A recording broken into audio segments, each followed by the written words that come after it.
Warframe is very challenging for a beginner. Where do you go? What should you do next? Which weapon should you invest in? And of course, which frame should you invest in? Beginners have a lot of questions that need a lot of answers. As I hope to eventually answer all of them for you, let me try to answer one. Which frames should you invest in? Now, before we start off with the first frame, let's talk about a few factors we need to consider when looking at these frames. First off, survival. Now, from what I remember as a beginner, my weapons never matched my frame, meaning I didn't usually have a good weapon. I had a really good frame, but I didn't have a weapon to kind of balance it out.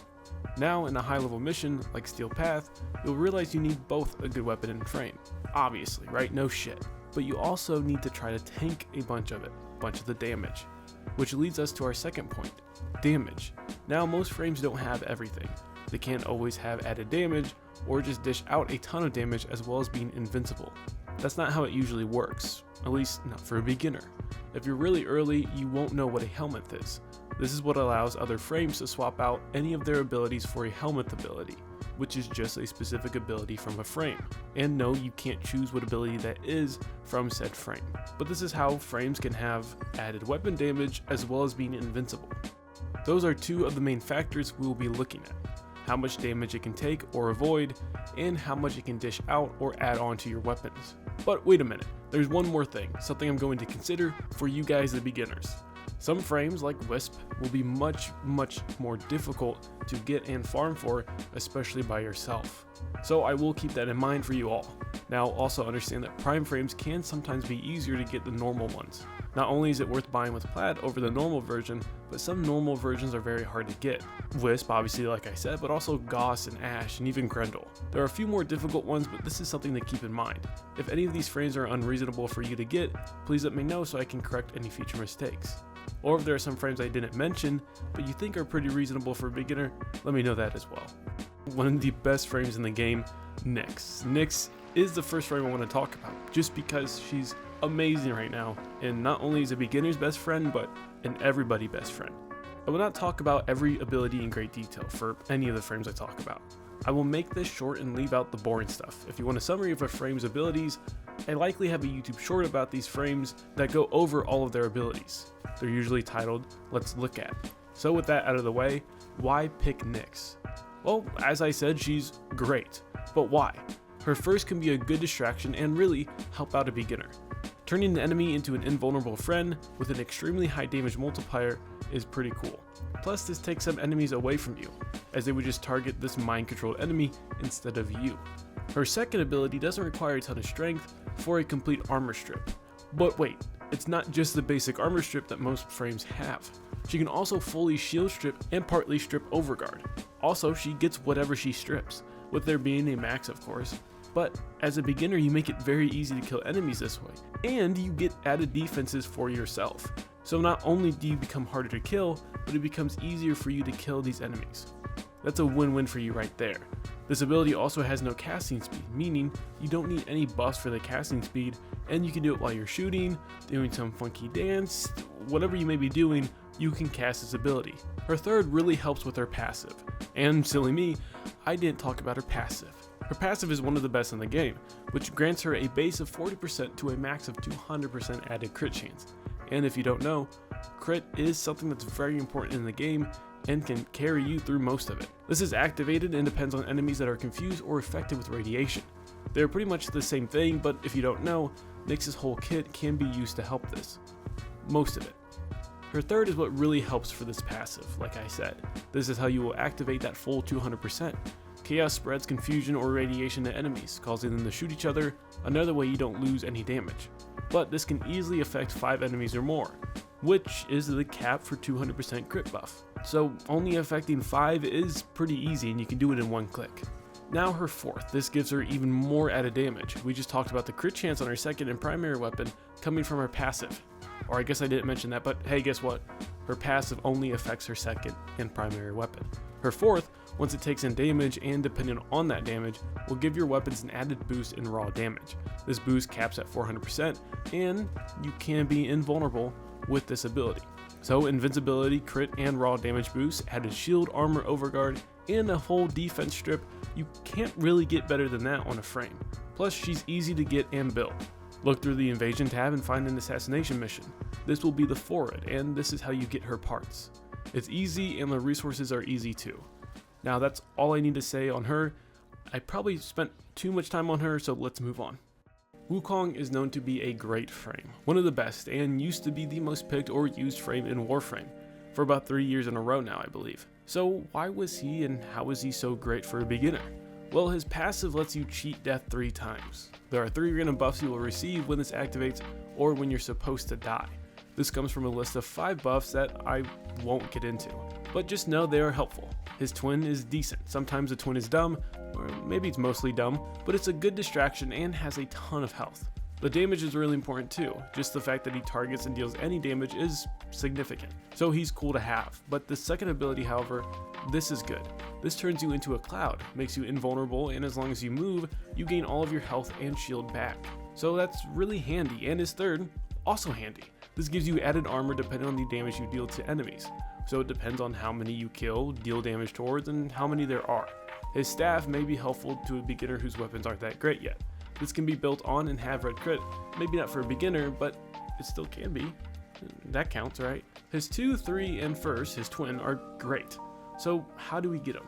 And before I mention how to get him, also know that when you have your twin activated, this twin also uses any ability you do. If you go in the cloud, it will also be a cloud. If you use the third and swing your staff around, he will also do that. And if you bring out the staff, you will also bring out the staff. You need a clan. First step. Once you find and join that clan, you can then build the clan key. Enter the clan, go to the Tenno lab and purchase his blueprints. All 4 of them are there. Then build him easy peasy. Now we have good old Maggie, or just Mag. This is one of the starter frames, so you might be used to her already, or you might just recognize her. She's argued to be the best, argued against Volt, but I believe she is the best starter frame. She's also a great frame for late game too. Shield gaining mostly, but also is just really good. So her passive isn't all that great. I mean, she just sucks. Literally. Well, not that literally. She doesn't suck as a frame, but like whatever. Her first can also suck, but suck enemies and items. But not that type of... Hopefully you get it. Her second, this is where it's at. All you need to do is use the second for its tap feature. Don't use the hold down ability part of it. It sucks. Don't use it. If you use it, I don't like you, I guess. I don't know. This spawns a bubble on an enemy, pulling other enemies and projectiles in towards the center. If it's a projectile, it can spin around the middle, dealing tons of damage. A normal weapon can also deal a good amount of damage, just not as effective as one with a projectile like the Boltor. Enemies can kill themselves easily, and you can kill them easily. And don't worry, I'll say easy and easily a lot throughout this video. Her third can strip some shield away and even some armor from enemies. This also can give you some shields back. Plus, there can be some shards that come from dead enemies hit by Polarize, which is your third ability. That can deal slash damage in the bubble. But now the last ability. This has a much needed augment mod on for it. This can also give you shields much easier than her third and much quicker, because her third can not only strip armor and shields, part of it at least, but it can also give you some, just a little bit. So the augment, that is a much needed augment. This is called Fracturing Crush, and this allows the ability to strip armor. The armor strip's also permanent, so this is very helpful, and the mod adds on casting speed, which you definitely need for Mag, as all of her abilities take 5 years to do. So how do we get her? Well, we need to go to Mars and complete the assassination mission on there. One of the easiest assassination targets ever. This is how you get her parts, the blueprint of her parts. Then you have to buy the main blueprint in the market, another pretty easy and simple way of getting the frame. However, like I said in the beginning, there's a chance you already have her, which makes it even easier for you. You don't have to mess around with getting her again. This next one is Wisp. Now, I mentioned this in the intro of this video, and I will say right now, and I'll get into later, she's a bit different than the other ones I mentioned. And, hint hint, nudge nudge, wink wink, it's because of what I said in the beginning of this video. Now, her passive allows her to be invisible while she's in the air. If you shoot or land, she will no longer be invisible.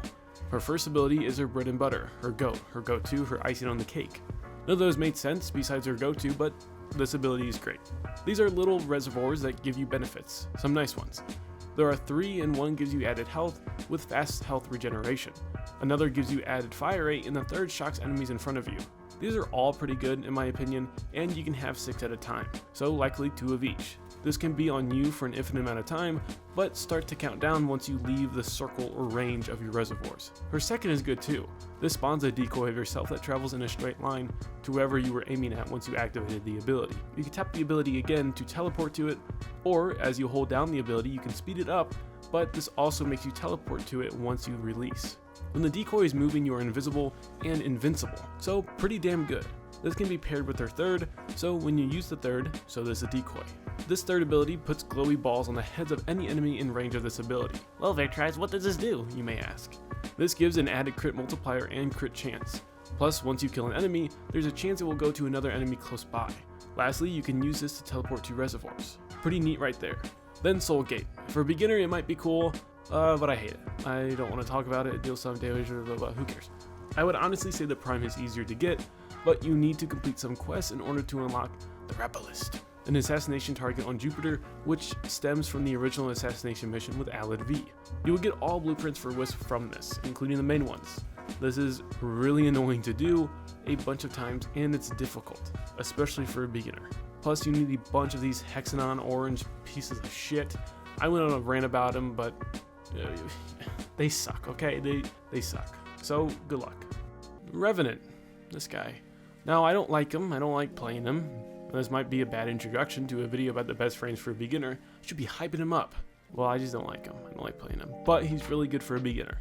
There's this ability called Mesmer Skin. One trick pony if you ask me, but if you ask a Revenant main, then he's so much more than that. What about his first and third combo and his fourth? Oh my god, it does so much damage. Some has truth to it, but most of that doesn't have truth to it. I don't care, Revenant mains, you know, whatever. You can comment, I don't know, I don't care. Now, about the frame.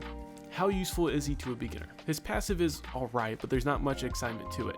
He's immune to the magnetic effect at the ponds, lakes, oceans, just any water that has this magnetic effect in the plains of Eidolons. His passive also has it, so he emits a pulse that inflicts blast damage once his shields are fully depleted.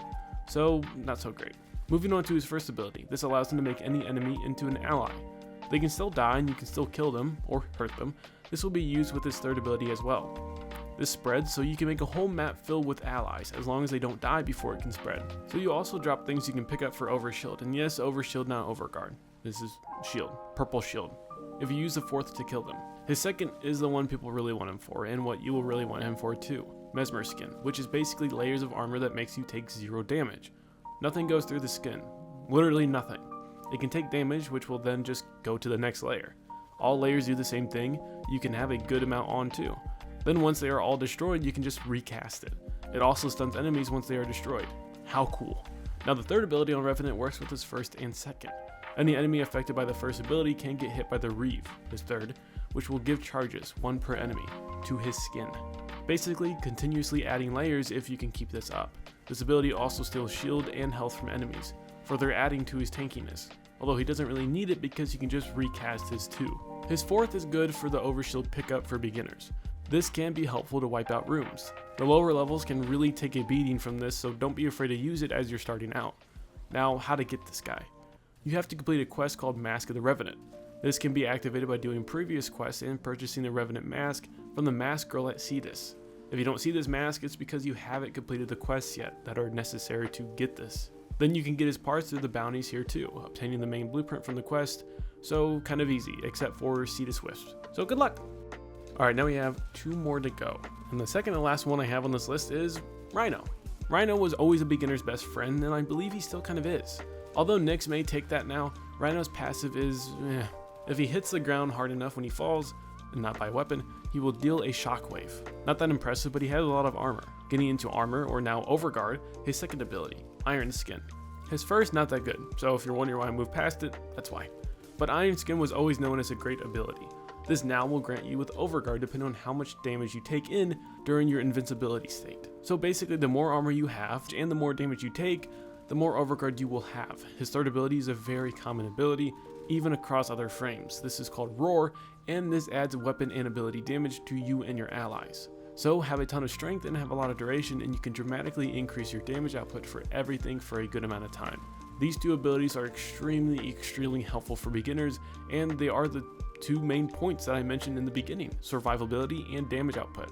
His fourth is alright. It can deal damage, but it mostly just suspends enemies in the air. Now, how to get him. You have to defeat the Jackal, the assassination mission on Venus, for his parts. Then you can buy his blueprint in the market. Resources are easy, boss is kind of easy, but trust me, you'll get there.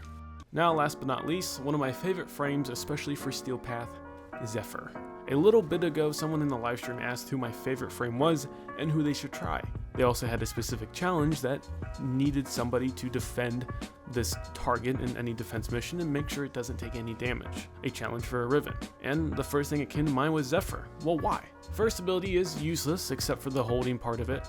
When you hold it, you float, and this works perfectly with their passive.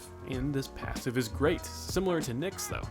Whenever Zephyr is airborne, she gains 150% crit chance, so 50% less than Nyx, but still pretty good. Plus, this is not dependent on enemies, or however many enemies are close to you and affected by a status effect. It's just whenever you're in the air. Because this passive also makes her float a bit longer, like she's in space, it's even better. Her second can be useful. This either pushes enemies out of the way, or just sucks them in. This can be used to pull a group to wherever you want them, or just have them in a pile for some nice crowd control. Her third is amazing. This stops you from taking any projectile damage, so range and duration for this. Nothing can hurt you besides Xmas unit abilities, melee weapons, and grenades. Besides that, you're basically invulnerable. Her fourth spawns in 3 tornadoes. You mostly want to hold this ability down since it groups all 3 tornadoes together, forming sort of a vortex of enemies. Then you can just tap this and have them all spread around the map. I won't hate you for it, but I will judge you. Holding this down bundles them together in the air, plus it stays still, which is really nice for you, because these tornadoes allow you to dish out a ton of crit damage from it, as well as status effects or elemental damage. This obviously affects the enemies in it, making it a great way to kill hard enemies, even if your weapon isn't that great itself. Just shoot one of the 3 tornadoes in that group and boom. Dead enemies, you happy. Now how to get her. The $100 question. Wukong. The same thing I said for Wukong, you do for her. Join a clan, create a clan key, enter it, go to the Tenno lab, and purchase all of her blueprints there. Simple and easy. Now those are all the frames I want to mention and advertise to beginners. Are there other ones you could argue for? Sure. Are there some awesome frames better than these ones? Sure there are, but it's very hard to get them. This is my opinion and what I believe are easy for beginners and help beginners out a lot. A few on this list can even bring you into level cap. But if you think I'm wrong or want to make a claim for another frame without adding the helmet onto it, let me know in the comments, or just let me know how the video was. Did you like it? Was it horrible? Were my takes horrible? Am I horrible? Now with all that said, thank you so much for watching, and I hope you enjoyed.